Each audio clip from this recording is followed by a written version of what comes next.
Hi, and welcome to my short instructional video on McClusky's theory of margin. By the end of this short video, you will be able to define McClusky's theory of margin and describe how an educator can impact the components of margin, which are load and power. This is Howard McClusky. He was a professor at the University of Michigan's Institute of Gerontology.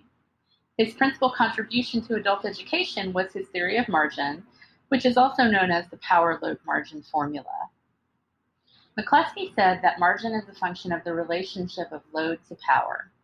He defines load as the self and social demands required by a person to maintain a minimal level of autonomy.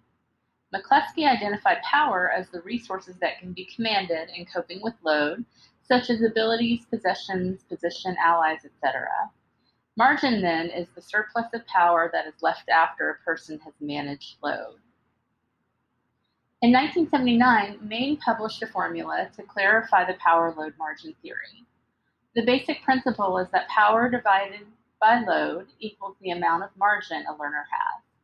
Less than 1 means there is a deficit of power to handle the load. A margin of 1 means there's just enough power to handle the load. And over 1 means there is a surplus of power for the load.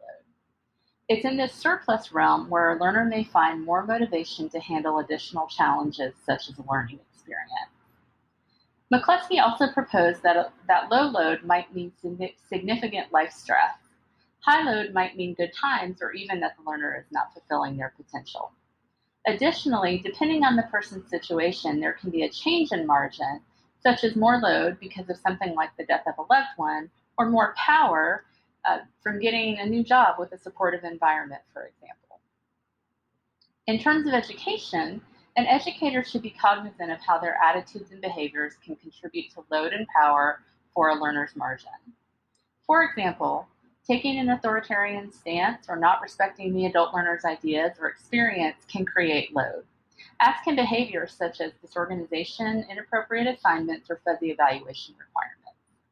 By the same token, observing good adult education principles, such as recognizing that adult learners come with experience, are often problem-centered in their learning, and want to know the reason for learning something, can increase power for them.